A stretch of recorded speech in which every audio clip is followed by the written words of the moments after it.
Good morning dear students. मैं Santosh ma'am और class second के स्टूडेंट्स को मैं ये टॉपिक करवा रही हूँ। तो बच्चों देखो, जो हम पार्ट 3 पढ़ रहे थे ना, रामदास और उस युवक वाला, ईमानदार था वो युवक, ये वाली कहानी हमने पढ़ ली थी ना, ईमानदार युवक, ठीक है ना। और हम इसके काफी सारे प्रश्नोत्तर भी हल कर चुके हैं, यहाँ तक हल कर चुके हैं हम। अब हम आगे हल कर लेंगे, ठीक है। आगे हल करेंगे प्रश्न संख्या 4। दिए गए प्रश्नों के उत्तर एक शब्द अथवा वाक्यांश में दीजिए।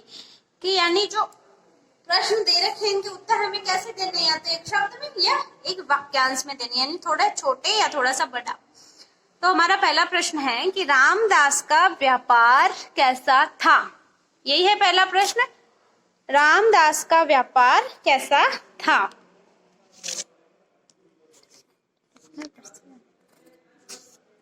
तो देखो बच्चों, रामदास का व्यापार कैसा था, तो हमारा उत्तर क्या हो जाएगा, रामदास का व्यापार बहुत बड़ा था। रामदास के पास काम मांगने कौन आया। रामदास के पास काम मांगने कौन आया था एक दिन, तो एक युवक आया था, ठीक है। हमारा उत्तर क्या हो जाएगा, एक युवक। जंगल में रामदास ने युवक से किसकी मांग की। जब रामदास उसकी परीक्षा लेने के लिए गया था ना जंगल में, तब उसने युवक से क्या मांगा था और किस चीज की मांग की थी, तो इसका उत्तर हो जाएगा एक बकरी की। किसकी मांग की थी, एक बकरी। उसने कहा था कि इतनी सारी बकरियां हैं तो एक मुझे दे दोगे तो क्या पता चलेगा। अंत में रामदास ने युवक को किसकी जिम्मेदारी सौंप दी। जब युवक उसकी परीक्षा में खरा उतरा तो उसने जो अपनी धन संपत्ति थी उसकी पूरी उसकी जिम्मेदारी युवक को सौंप दी। फिर है प्रश्न संख्या 5। दिए गए प्रश्नों के उत्तर दीजिए। क प्रश्न क है, रामदास क्यों परेशान रहता था। तो इसका उत्तर मैंने शॉर्ट टाइप आंसर लिखा है, छोटा उत्तर लिखा है, उसके कोई संतान नहीं थी। रामदास क्यों परेशान रहता था, क्योंकि उसके कोई संतान नहीं थी। अब ये जो नीचे के दो प्रश्न है ना बेटा, ये थोड़े बड़े हैं तो इनके आंसर बुक में नहीं आ पाएंगे, इसलिए मैंने नोटबुक में लिखे हैं आपके लिए, आप देखो। तो देखो प्रश्न क्या है, युवक के बकरी देने से दोबारा मना करने पर रामदास ने क्या कहा।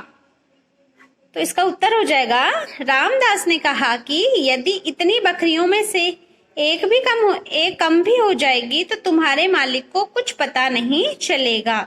भाई काफी सारी बकरी है, इनमें से अगर एक बकरी तुम दे भी दोगे तो तुम्हारे मालिक को कैसे पता चलेगा कि एक बकरी कम हो गई। वो गिनती थोड़ी करता है बकरियों की, ऐसे कहा था उसने, और वो तो परीक्षा ले रहा था उसकी। युवक ने व्यक्ति को बकरी क्यों नहीं दी। तो देखो इसका उत्तर हम लिखा है मैंने, युवक बहुत ही ईमानदार व्यक्ति था।